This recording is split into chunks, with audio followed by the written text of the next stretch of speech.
அனைவருக்கும் வணக்கம். டிஎன்பிஎஸ்சிலேருந்து இன்றைக்கி ஒரு முக்கியமான ஒரு நோட்டிஃபிகேஷன் வந்திருக்கு. ஸோ இபிலேருந்து பார்த்தீங்க அப்படின்னா டிஎன்இபிலேருந்து ஃபீல்டு அசிஸ்டண்ட்டுக்கான நோட்டிஃபிகேஷன் வந்து கொடுத்துருக்காங்க. இதில் எவ்வளோ வேகன்சி கொடுத்துருக்காங்க, யார் எலிஜிபிளாக இருக்காங்க, ஏஜ் லிமிட் என்ன, எஜுகேஷன் குவாலிஃபிகேஷன் என்ன, அப்ளை பண்ணுறது என்ன கிடைச்சதுன்ற முழுமையான விவரங்கள் வந்து நம்ம இந்த வீடியோவில் பார்க்கலாம். ஸோ அதை பார்க்கறதுக்கு முன்னாடி நம்ம சேனல் நீங்கள் முதல் முறையை பார்த்துட்ருக்கீங்க.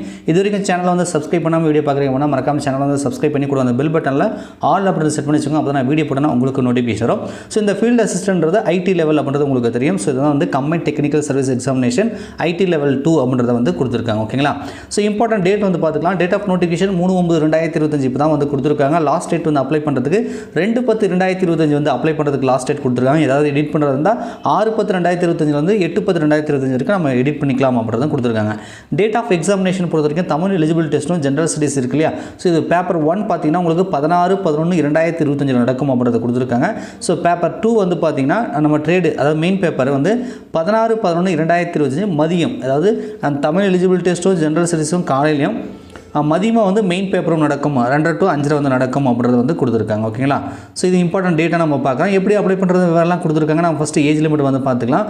ஸோ நம்பர் ஆஃப் வேகன்சி வந்து கொடுத்துருக்காங்க. எவ்வளோ சார் வேகன்சி வந்துருக்குன்னா 1794 வேகன்சி ஸ்டார் போட்டிருக்காங்க. ஓகேங்களா. So vacancy for reservation of outstanding sportspersons deducted அப்படின்னு மாதிரி போட்டிருக்காங்க. 1794 வேகன்சி வந்து கொடுத்துருக்காங்க. சம்பளம் பார்த்திங்க அப்படின்னா 18,800 59,900 வரைக்கும் வந்து சேலரி கிடைக்கும் அப்படின்றது வந்து குறிப்பிட்டிருக்காங்க. ஃபீல்டு அசிஸ்டன்ட் ஜாபுக்கு தான் நோட்டிஃபிகேஷன் வந்து கொடுத்துருக்காங்க. ஏஜ் லிமிட் 1 year 2025 இந்த கட் ஆஃப் டேட்டின் அடிப்படையில் குறைந்தபட்சம் 18 வயசு எல்லா கம்யூனிட்டியாக இருக்கணும். மேக்ஸிமம் ஏஜ் லிமிட்ன்றது ஓசி கேட்டகரி, ஜென்ரல் கேட்டகரிக்கு பார்த்திங்க அப்படின்னா உங்களுக்கு வந்து 32 அப்படின்றத கொடுத்துருக்காங்க. இதே மாற்றுத்திறனாளிகள் வந்து 10 வருஷம் ரிலாக்ஸேஷன் இருக்கிறதுனால 42 போட்டிருக்காங்க. எக்ஸ் சர்வீஸ் மேனுக்கு 50 போட்டிருக்காங்க. ஆதரவற்ற வயதிகளுக்கு 37 வந்து போட்டிருக்காங்க. இது வந்து ஓசிக்கு.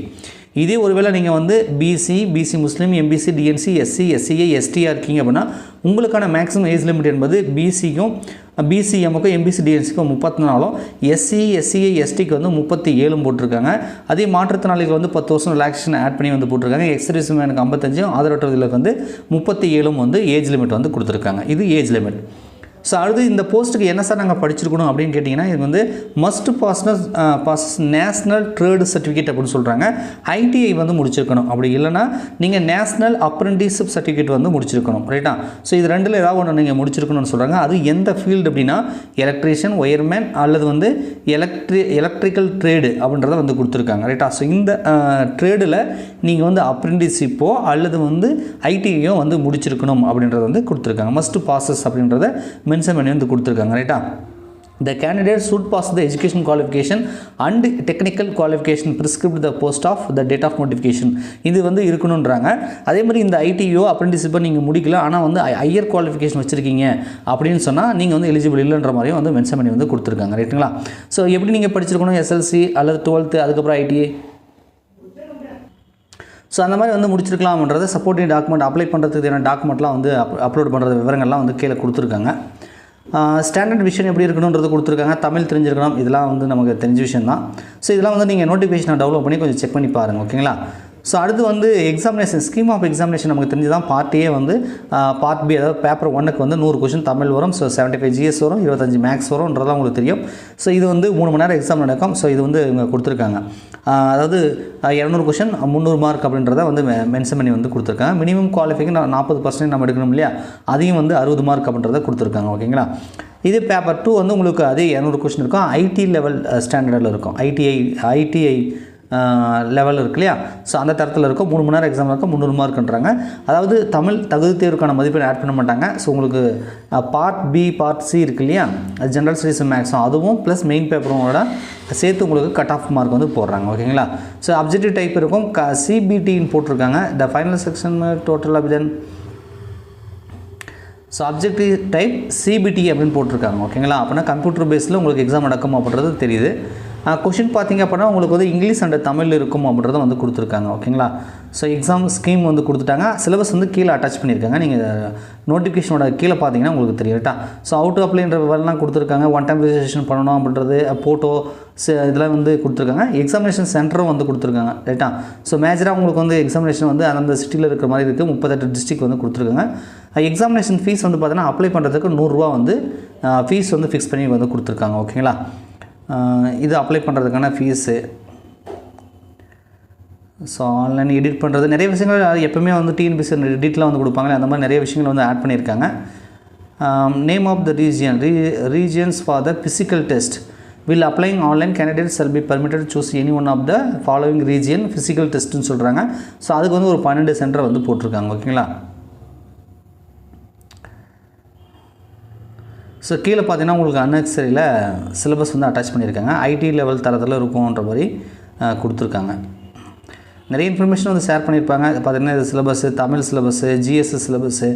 ஸோ உங்களுக்கு வந்து ஐடின்றதுல 10ஆம் வகுப்பு தரத்தில் தான் உங்களுக்கு தமிழ் ஜிஎஸ்லாம் இருக்குன்றதை குறிப்பிட்டிருக்காங்க. மெயின் பேப்பர் வந்து ITI standard electrician and wireman subject paper 2 கொடுத்துருக்காங்க. இதுதான் வந்து சிலபஸ், ரைட்டுங்களா. ஸோ இதுதான் வந்து நீங்கள் வந்து ப்ரிப்பேர் பண்ணுற மாதிரி இருக்கும், பார்த்துக்கோங்க. ஸோ நம்ம ஃபிசிக்கல் டெஸ்ட் அப்படின்னு பார்த்தோம் இல்லையா, அது வந்து நம்ம ரிட்டன் எக்ஸாம் பாஸ் பண்ணி சர்டிஃபிகேட் வெரிஃபிகேஷன் அப்போ after the on-screen certificate verification போடுறாங்க. சர்டிஃபிகேட் வெரிஃபிகேஷன் முடிச்சதுக்கப்புறம் பார்த்தீங்கன்னா த eligible candidate will be admitted to the physical test போட்டிருக்காங்க. அந்த ஃபிசிக்கல் டெஸ்ட் பார்த்தீங்கன்னா ஆக்டிவிட்டி 1, ஆக்டிவிட்டி 2, ஆக்டிவிட்டி 3 அப்படின்னு சொல்லி மொத்தம் 3 விதமான ஆக்டிவிட்டி கொடுத்துருக்காங்க. ஸோ இதுவுமே நம்ம வந்து கிளியர் பண்ணுற மாதிரி இருக்கும். Pole climbing and cross arm fixing இருக்குது. ஸோ அது அப்படியே தமிழில் நம்ம பார்க்கலாம். ஸோ நம்ம தமிழில் பார்த்தா தான் புரியுறதுக்கான தமிழில் அப்படியே நம்ம தமிழ் பிடிப்புமே கொடுத்துருக்காங்க டிஎன்பிஎஸ்சியில். ஸோ அதை தான் வந்து எடுத்திருக்கேன். ஆக்டிவிட்டி 1 வந்து கம்பம் ஏறுதல் மற்றும் குறுக்கு கை பொருத்துதல். முதலில் மின்கம்பம் நிறுவப்பட்டுள்ள நிலப்பரப்பில் பாதுகாப்பிற்காக இடுப்பு கயிறை முறையாக இடுப்பில் கட்டிக்கொண்டு 9 மீட்டர் முன்னழுத்தப்பட்ட கலவை பிஎஸ்சி மின் கம்பத்தில் 30 அடி கம்பம் மும்முனை குறுக்கு கை கட்டப்பட்டுள்ள கயிற்றினை மறுமுனையில் எடுத்துக்கொண்டு ஏற வேண்டும். பின்னர் பாதுகாப்பு காரணங்களுக்காக கம்பத்தில் கால் வைப்பதற்கான கட்டையினை கட்டி தனது இடுப்பு கயிற்றினையும் கம்பத்தில் கட்ட வேண்டும். அதன்பின் மும்முனை குறுக்கு கையை சரியாக பொறுத்து மீண்டும் நிலப்பரப்புக்கு வர வேண்டும். குறுக்கு கையை கம்பத்தின் மேல் பகுதியில் இருந்து ஏறக்குறைய 1 அடி தூரத்தில் பொருத்துதல் வேண்டும்.